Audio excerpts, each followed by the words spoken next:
Bueno, Darío, muchas gracias nuevamente. Entonces, pues la primera pregunta es, en tu perspectiva y desde tus reflexiones e investigaciones, ¿cuáles son las causas del origen y la perpetuación del conflicto armado en Colombia en los distintos territorios?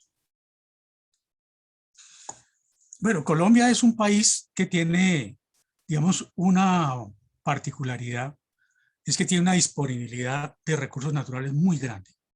Y en términos del conflicto, ha estado muy asociado al tema de la tierra.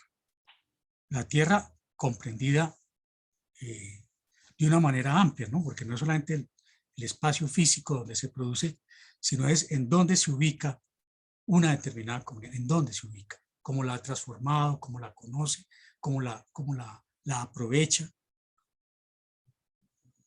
Ese espacio es un espacio en el que Colombia es muy generoso, es muy amplio, es muy amplio. Y ocurre que la relación entre ese espacio y la población ha hecho que determinados sectores vinculados al poder traten de separar a la población del territorio para controlar a esa población. ¿Sí? Dicho de una manera sencilla, la tierra se controla para controlar la gente. ¿Sí? Entonces el problema nuestro y el conflicto a lo largo de todos estos años, antes de la vida republicana del periodo colonial, pero de los años 20 del siglo pasado para acá, se ha agudizado. Es decir, la filosofía ha sido cómo controlar la tierra para controlar a la gente. ¿Y controlar la tierra qué significa? Arrinconar a la gente.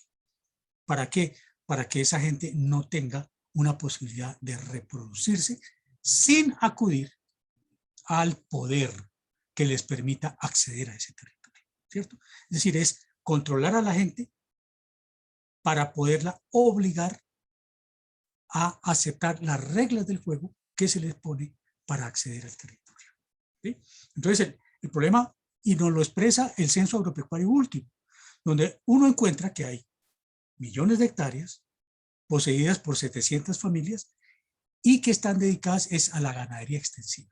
Es decir, allí no hay un problema de aprovechamiento de la tierra y del territorio para un uso de carácter económico, sino es básicamente arrinconar a la población, llámense campesinos, negros, indígenas, rom, lo que sea, arrinconar a esa población para que en la medida en que no tenga acceso a la tierra, tenga que pagar rentas o convertirse simplemente en jornaleros, que es lo que vemos nosotros en el grueso de las regiones rurales, ¿cierto? Es decir, un país donde los campesinos tienen poco más de 3 millones de hectáreas y las grandes fincas tienen más del 40% de la tierra, en donde 36 millones de hectáreas están dedicados a praderas, a pastos, en donde las vacas tienen más tierra que la gente. Esa es la base del conflicto. Desafortunadamente, esas relaciones entre la tierra, el territorio y la gente han ido complejizando la dinámica de la sociedad. Y ahí acabamos metidos en uno de los problemas más grandes que tenemos, incluyendo la Sierra Nevada, que es el problema del narcotráfico, ¿cierto? Porque yo te puedo comentar eso más en detalle, pero hay una articulación entre ese control monopólico de la tierra y el dejar a la gente sin acceso a la tierra. Controlar la gente, controlar la tierra para controlar la gente. Entonces, para mí, esa es la raíz del problema. Controlar la tierra para controlar la gente. Y de ahí se desprenden muchísimas otras cosas, ¿no? La subutilización de la tierra, el arrinconamiento de la gente en los espacios más desfavorables para la reproducción de la vida, ¿cierto? Porque lo que tenemos nosotros es que la población campesina, la población indígena está arrinconada en los espacios más desfavorables para la reproducción de la vida. Y esto es válido para los campesinos mestizos, para los indígenas, para los negros, están arrinconados en los espacios menos favorables para la reproducción de la vida. Entonces se dice, no, es que los indígenas son los terratenientes más grandes, pero ¿en dónde están? ¿Cuáles son esos terratenientes? Por ejemplo, en el Cauca o en Nariño, o en Caldas. Son indígenas que están localizados en tierras con el menor potencial productivo, están arrinconados. Entonces eso todo gira en torno a ese proceso de apropiación, de exclusión de las comunidades con respecto al acceso a la tierra. Entonces de ahí se han desatado muchísimos conflictos que nos llevaron finalmente al tema del narcotráfico, que si quieres lo podemos trabajar en la siguiente pregunta, pero me parece que el punto de partida, Mauricio, es ese, el control monopólico de la tierra como una forma de evitar que la gente acceda, que la gente pueda tener sus condiciones de vida sostenibles, impedirle, ¿para qué? Para que tenga que pagar renta o para que se tenga que convertir en jornaleros, arrinconados. Básicamente esa sería como la primera respuesta, Mauricio. Perfecto, muchas gracias, Darío. La segunda quizás tenga que ver con esto también y es cómo han sido, digamos, las estrategias de reconocimiento, responsabilidad, responsabilización incluso, que se han implementado por parte de los distintos actores, armados, no armados, etcétera, etcétera, en relación con los pueblos indígenas.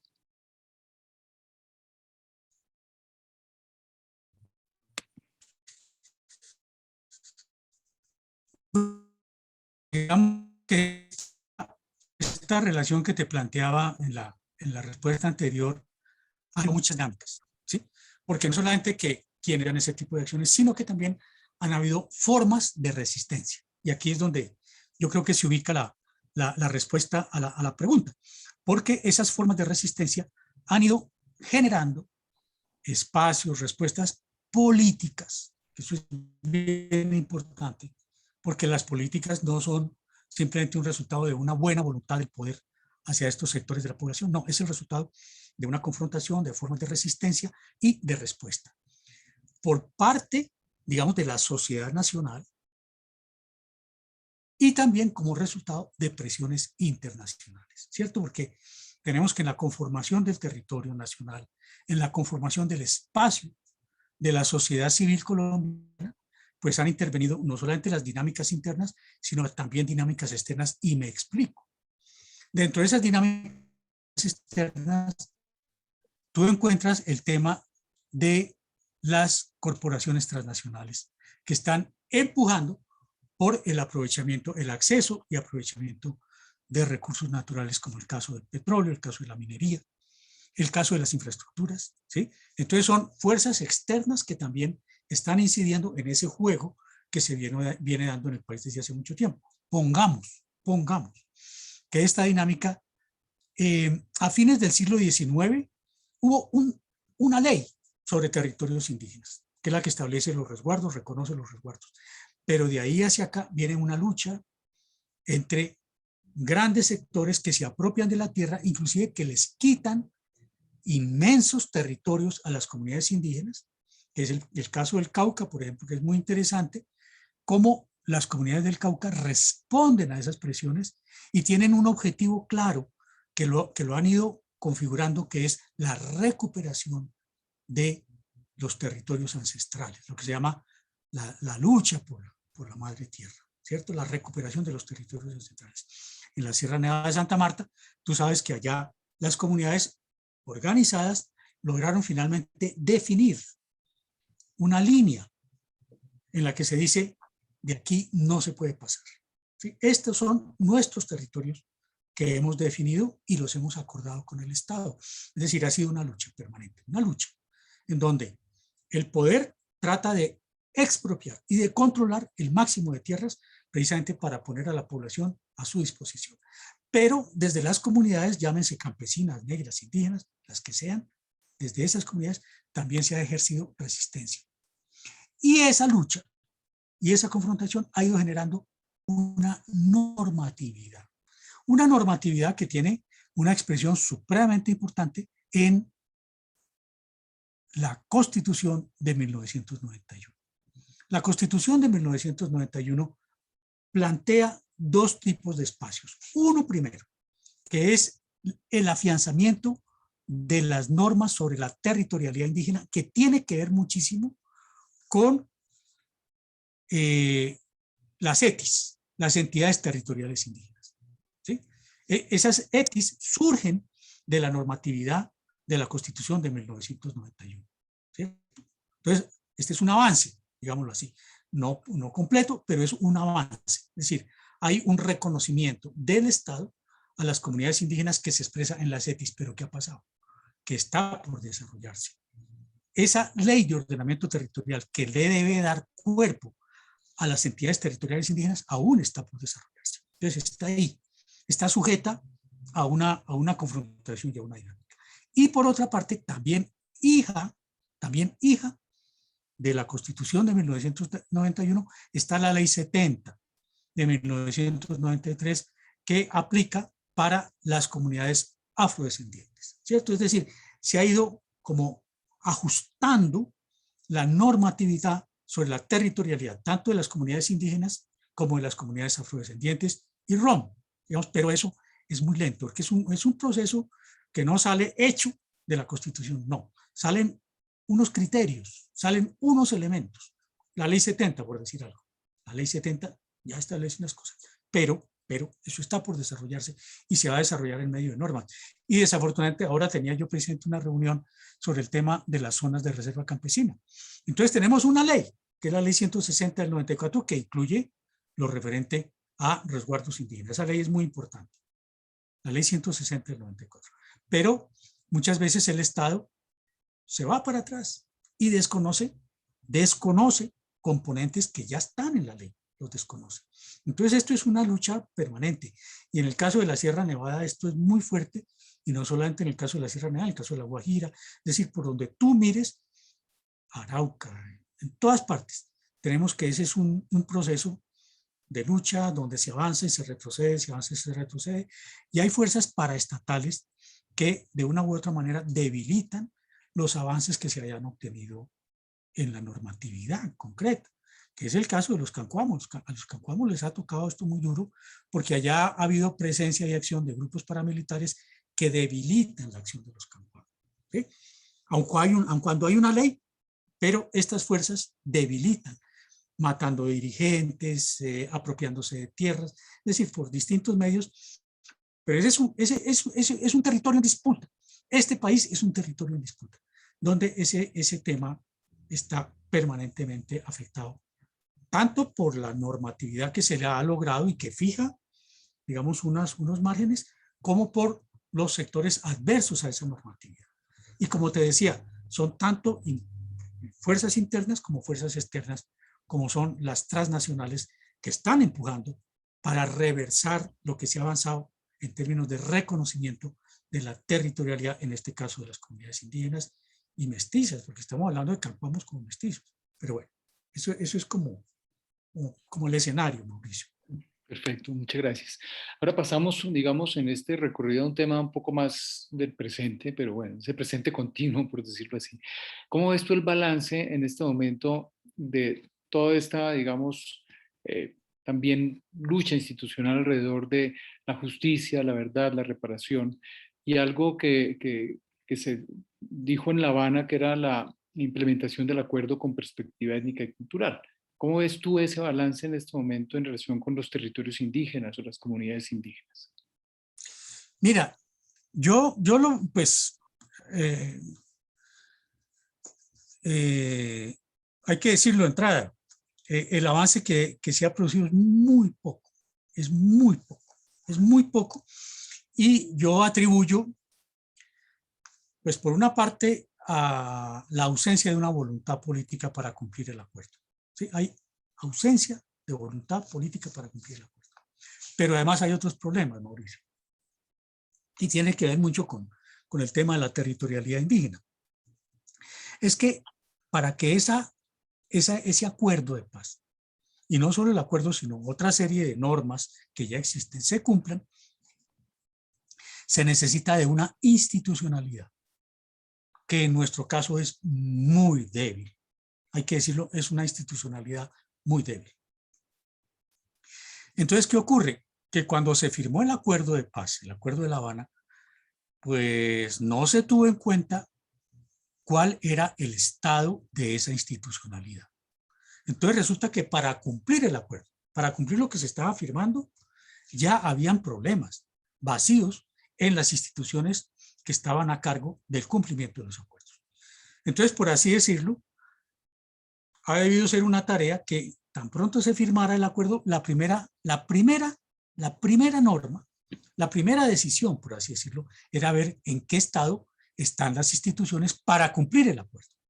Y resulta que habían grandes vacíos. Y esos vacíos se han hecho evidentes en este proceso de implementación. Entonces, primero, vacíos en la institucionalidad. Vacíos en la institucionalidad, problemas.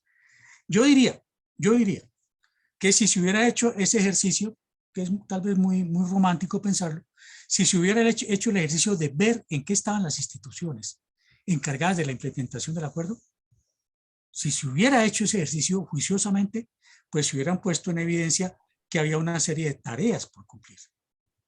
Entonces se lanzó a implementar el acuerdo con una institucionalidad muy deficiente. Primer problema. Segundo problema. Yo diría que, y en este sentido es muy interesante, Mauricio, como una visión general, un trabajo que hizo Fedesarrollo. Fedesarrollo hizo un trabajo sobre el acuerdo y tiene un pequeño capítulo sobre los temas presupuestales. Y es, digamos, a mí me generó una cierta tranquilidad, en el sentido de que la revisión sobre los recursos presupuestales que se necesitaban para la implementación del acuerdo mostraba que tampoco era una cosa del otro mundo, mostraba que había posibilidades de asignar recursos, es decir, no era una cosa imposible. Lo que se estima para la implementación del acuerdo es algo viable, pero el problema es que en el ejercicio presupuestal de cada año, ahí sí ya el problema comienza a fallar, porque una cosa es decir, se necesitan 10 millones, ¿cierto? Se necesitan 10 millones por decir algo, pero solamente le ponemos uno. Entonces ahí es muy complicado, porque aun cuando esos 10 millones se puedan identificar, no van a quebrar al Estado, se pueden identificar, pero la asignación efectiva que se hace es insuficiente, ¿sí? El Estado puede hacer una identificación de los recursos, inclusive ahora viene el debate sobre la reforma tributaria, y aún dentro de esa reforma tributaria es posible encontrar los recursos para la implementación del acuerdo, pero el problema es que no es suficiente con que haya ese estimativo, sino que hay que hacer una asignación juiciosa de los recursos en la presupuestación anual. Y si tú dices necesitamos 10 millones, pero solamente damos 1 millón, y a ese millón le comienzas a recortar, que es lo que ha pasado durante este gobierno, pues entonces resulta muy difícil. Entonces hay ese problema, es decir, y yo recomendaría que, digamos, como un ejercicio, es mirar el trabajo que hizo Fedesarrollo sobre el acuerdo de paz. Es decir, ese ejercicio me parece que es interesante porque pone como los pies sobre la tierra en términos de lo presupuestal. Y entonces ahí te vas a dar cuenta que no es que sea una tarea imposible, pero hay que tener una voluntad política para que efectivamente se asignen los recursos que se necesita asignar para la implementación del acuerdo. Entonces, ese punto es bien importante. Entonces, lo que te recomiendo es mirarlo del ejercicio que hizo Fedesarrollo. Bueno, ya viene el otro tema. Ya viene el otro tema que es el de lo institucional.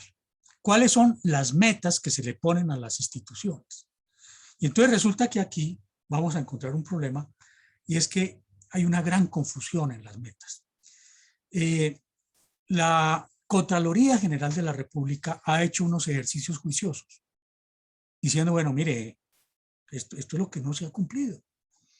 Ahí está una parlamentaria que es Juanita Hubertus, ha hecho un ejercicio muy juicioso sobre la implementación y ahí ella pues ha puesto el dedo en la llaga, ha dicho, miren los vacíos que hay y miren los problemas que tenemos en la información, porque las metas no concuerdan con las que inicialmente se fijaron en el acuerdo de paz.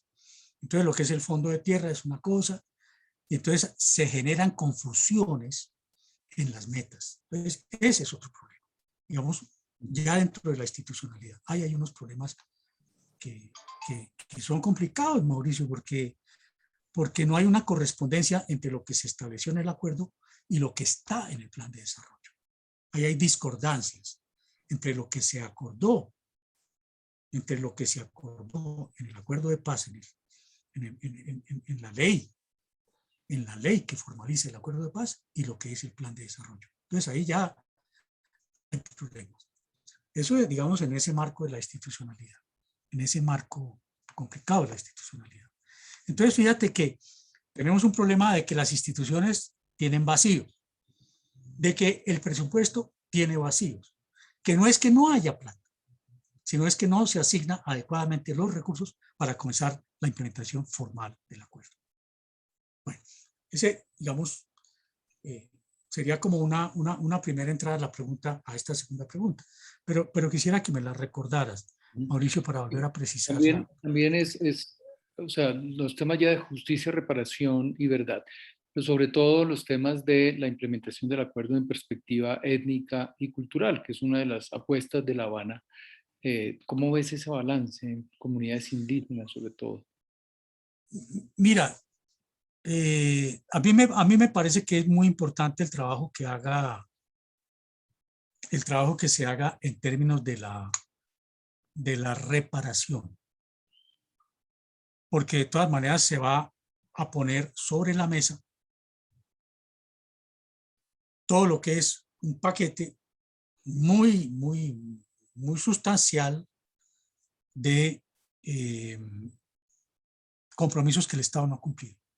El tema de la reparación es terrible, Mauricio, porque tú tienes, por ejemplo, en términos de las tierras, el cumplimiento de la ley 1448 tiene unos vacíos asombrosos.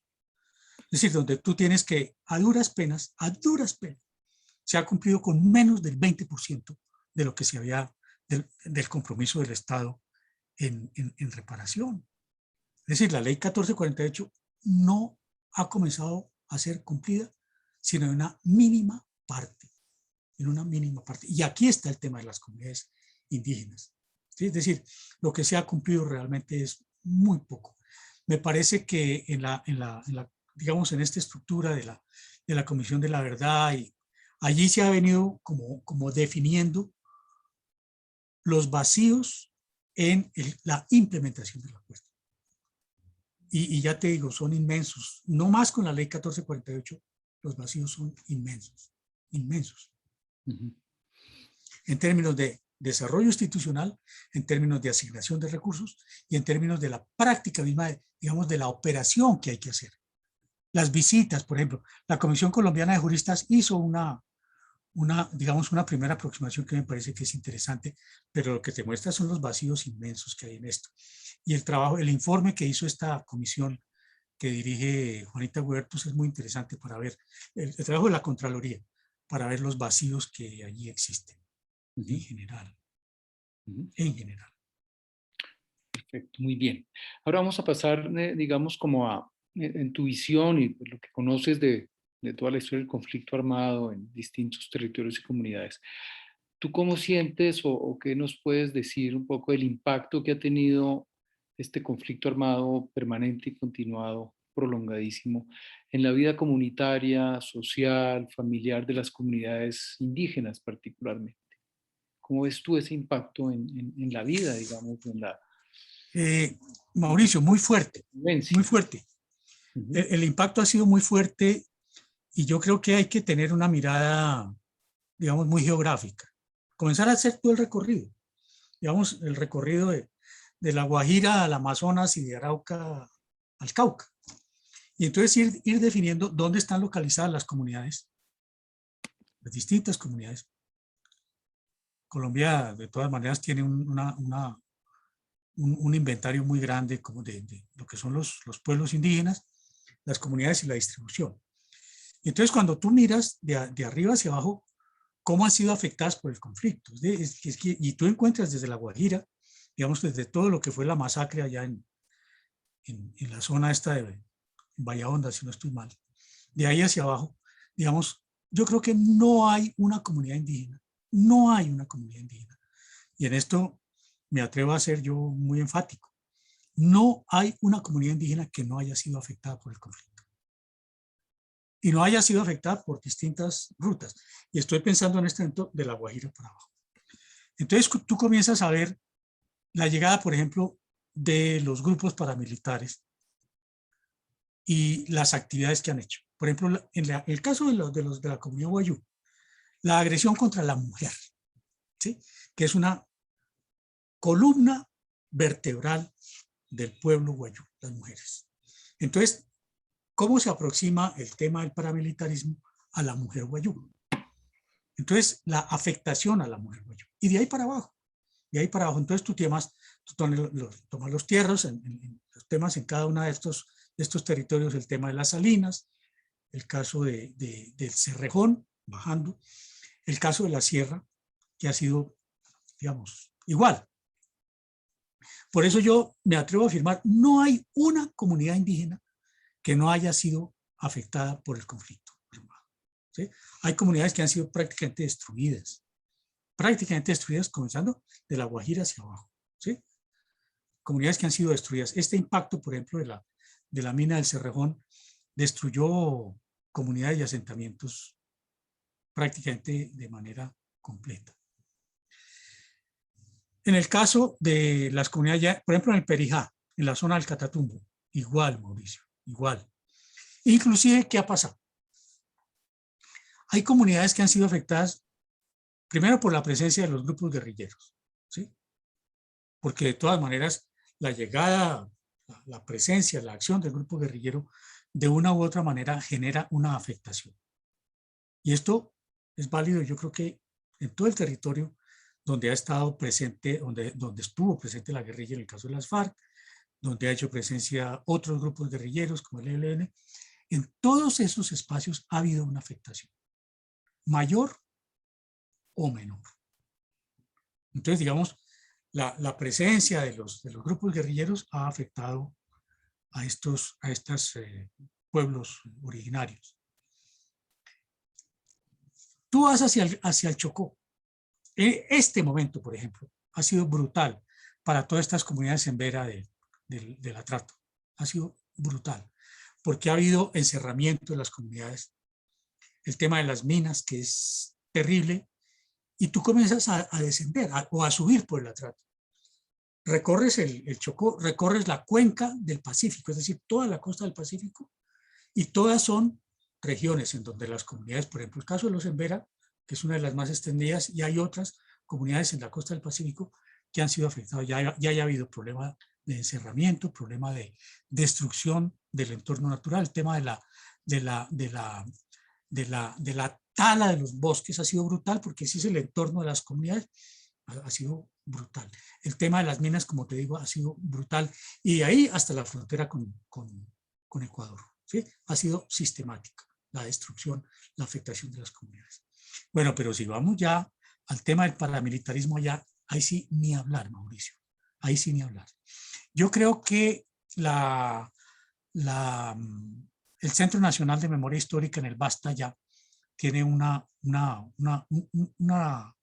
digamos, un inventario de lo que ha sido la afectación de estas comunidades, y es brutal. Es decir, entre paramilitares, Fuerzas Armadas y guerrilla, digamos, cada uno de ellos ha afectado brutalmente. Tal vez el que menos, sin quitarle culpa, ha sido la guerrilla, porque entre paramilitares y fuerzas militares ha sido brutal el daño, la afectación. Bueno, entonces tú comienzas a ver, ya metiéndonos en estos territorios, el caso del Cauca y Nariño. Cauca y Nariño, toda esta zona, digamos, de los afluentes que desembocan directamente en el Pacífico, había sido brutal, desplazamiento de las comunidades. Mira, es lo que te digo, no, yo puedo jurar que no hay una comunidad indígena, no hay una comunidad indígena que no haya sido afectada por el conflicto armado. No hay una. En algunos casos ellos se han retirado, en otros casos simplemente desplazados, como es el caso de las comunidades en Vera, que han venido a dar a Medellín, Bogotá, Cali, etc. Es decir, pero es que el arrasamiento ha sido brutal, ha sido brutal. ¿Y qué significa eso? Mira, en primer lugar, la destrucción de lo que se ha llamado el tejido social. Porque un proceso de desplazamiento de una comunidad comienza por el debilitamiento de su estructura, de su liderazgo, hombres y mujeres, lo que te contaba de La Guajira. Comenzaron golpeando a las mujeres, que como te decía yo, son la columna vertebral de los pueblos guayú, de mujeres, asesinatos de mujeres, etc. control de las mujeres. Y eso se extiende, ese patrón se extiende, digamos, por todas las comunidades. Entonces viene primero la liquidación del liderazgo, de las cabezas, que varían mucho, ¿no? Porque tú sabes que cada comunidad tiene como su estructura, su patrón de organización. Es muy distinto hablar de una de las comunidades NASA, hablar de las comunidades en el Catatumbo, los Bari, etcétera. Cada una de ellas tiene su estructura propia. Hay comunidades que son federaciones, ¿sí? Hay otras comunidades que son grupos aislados, pero cada una de ellas tiene su estructura. Y esas estructuras han sido golpeadas, porque la afectación por parte de estos grupos, llámese Fuerzas Armadas, llámese paramilitarismo, llámese guerrillas, la afectación que ellos causan en estas comunidades, digamos que es estudiada, es decir, se identifica como la estructura del liderazgo, y una vez que se comienza a afectar la estructura del liderazgo, comienza la dispersión, la desagregación de esa comunidad. Porque si la comunidad es afectada en su estructura, en su jerarquía, el siguiente paso es la desterritorialización, que eso lo encuentras tú igual en todas partes. Mira, yo hace unos años tuve que ver con las comunidades Nucac en el Guaviare, porque, digamos, yo estaba trabajando en el Instituto Sinchi, teníamos relación con las comunidades Nucac, y lo que vimos, lo que primero nos llamó la atención fue la llegada de familias Nucac, familias al retorno, a San José, a Calamar. ¿A hacer qué? A buscar entre las basuras comida para vivir. Pero esas comunidades, ¿por qué están, esas familias disgregadas, por qué están allí? Porque ya habían sido afectadas, ya habían sido golpeadas sus estructuras sociales y desterritorializadas. Había comenzado a avanzar la guerra, había comenzado a avanzar sobre el territorio, los bombardeos, todo tipo de acción armada los había ido desterritorializando. ¿Sí? Iban perdiendo no solo su liderazgo, su estructura, sino su territorio. Y esto lo ves tú, hay comunidades que tienen un poco más de fortaleza en su estructura, que es lo que ocurre, por ejemplo, en Nariño, en el Cauca. Algo de esto ocurría en estas zonas de Caldas y Risaralda, con los Embera, pero las empresas mineras pues los han ido desterritorializando. Entonces, mira, por eso yo afirmo, sin temor a equivocarme, de que no hay una comunidad de pueblos originarios que no haya sido afectada, mayor o menor grado, pero han sido afectadas prácticamente la totalidad de esas comunidades. Y siguiendo ese patrón, ¿no? Destrucción del liderazgo, desterritorialización, más los demás factores. Y la afectación que es brutal, ¿no? Porque ese tema de la conversión de esas comunidades en mano de obra para las empresas que se desarrollan es clarísima, por ejemplo, en el caso de los NUCAC convertidos en jornaleros de las empresas palmeras. Eso te diría. Bueno, Darío, pues muy bien. Habría una pregunta que es un poco más reflexiva, quizás, o especulativa. ¿Tú cómo ves, digamos, como el impacto de toda esta situación en lo que podríamos llamar como el origen del sufrimiento comunitario? ¿Y cómo has visto tú como la reacción, resistencias, posibilidades de cambio o sufrimientos profundos de las comunidades indígenas? ¿Qué nos podrías tú decir eso? ¿Y qué se te ocurre que podría hacerse desde los territorios para comenzar a generar cambios también en este sentido? Mauricio, yo a eso le he hecho mucha cabeza porque yo he tenido una tesis, seguramente puede ser muy discutida, y es que el proceso de paz y de construcción de un país en paz tiene que ser de abajo hacia arriba, ¿sí? Es decir, es importante que existan los acuerdos políticos, como el famoso acuerdo de paz, pero esto tiene que arraigar, ¿sí? Arraigar es en los territorios. Bueno, ¿qué hacemos en los territorios? Y a mí me parece que nosotros de una u otra manera tenemos muchas experiencias de acuerdos territoriales, ¿sí? Por ejemplo, yo te digo, hay una región que es muy interesante entre el norte del Cauca, entre el norte de Nariño y el sur del Cauca, que es el macizo. El macizo, digamos, es esa zona estratégica desde el punto de vista ecológico, hídrico, etcétera, donde nacen nuestros ríos. Nace el Magdalena, nace el Cauca, inclusive en ese divorcio acuario, pues van las aguas hacia la Orinoquía y hacia la Amazonia. Es decir, y allá se han podido producir acuerdos entre las comunidades. Para mí es fundamental ese tema de los acuerdos. Cada comunidad tiene sus normas, cada comunidad tiene sus normas, y de una u otra manera,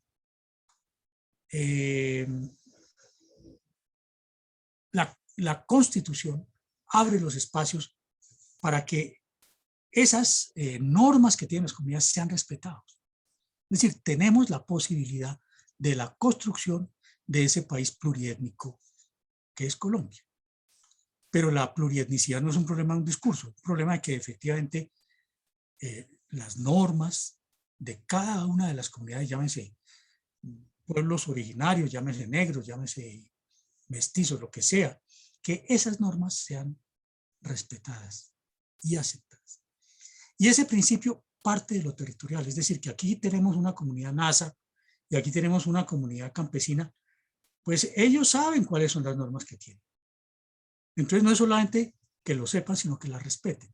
Y si comenzamos ese proceso de construcción del respeto y de la coexistencia dentro de un territorio de esas comunidades, mira, estamos comenzando a construir eso. ¿Sí? Estamos comenzando a construir eso. Pero se necesita que no solamente sea de abajo hacia arriba, sino que arriba también haya un respeto hacia abajo.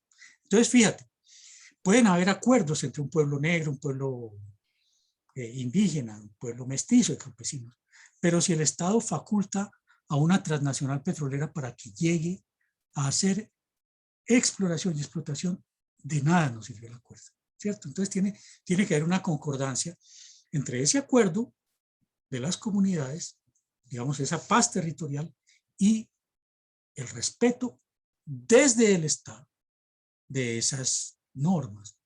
Porque nada ganamos con que avancen los acuerdos en el territorio y el Estado esté promoviendo el fracking. No ganamos nada, no ganamos nada. Entonces tiene que haber, digamos, y ese es un proceso político complejo. Las bases yo diría que están sentadas desde la Constitución.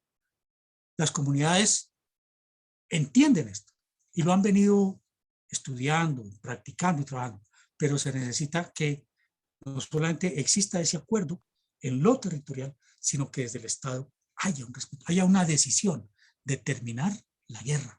Y terminar la guerra es comenzar a respetar esos acuerdos. Es decir, como te digo, nada sacamos con que las comunidades en el Putumayo, en el Cauca o en Nariño lleguen a un acuerdo entre ellos, ¿sí? Si el Estado no lo respeta. Entonces,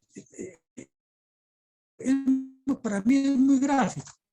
Es decir, estas comunidades llegan a un acuerdo y llega el Estado y aprueba una política de fracking. Entonces, nada, no hacemos nada. Lo mismo pasa con los demás recursos mineros. Ahora, a mí me parece, Mauricio, a mí me parece que estamos en una coyuntura excepcional, que es esta crisis. Esta crisis en la que estamos metidos, que es una crisis en la que están haciendo convergencia lo ambiental y lo político, porque esta es una sumatoria de crisis, ¿sí? No es una crisis única, son varias crisis que se juntaron. Tenemos crisis alimentaria, tenemos una crisis de gobernabilidad, tenemos todas las crisis, todas se juntaron. Pero es un momento afortunado para que el país diga, bueno, un momentico, tenemos que comenzar a resolver esa crisis y la vamos a resolver partiendo de eso local, es decir, las comunidades de los barrios de Cali, acordando con las comunidades indígenas, pero también con las élites del valle. ¿Sí? Porque no es que la primera línea y todos estos procesos de movimiento caminen y llegue el Estado y les clava ahí a un dispositivo militar. No. Entonces aquí tiene que venir ese tema, pero es una disposición, te digo, es una disposición ética, psicológica. Es decir, yo me tengo que despojar de ese deseo de avasallamiento y decir, bueno, un momentico, yo quiero vivir, yo quiero que mis hijos tengan un bienestar, pero para eso yo tengo que ceder. Yo tengo que ceder, y tengo que ceder en todo. En el territorio, en mis formas de vida, en mis formas de consumo.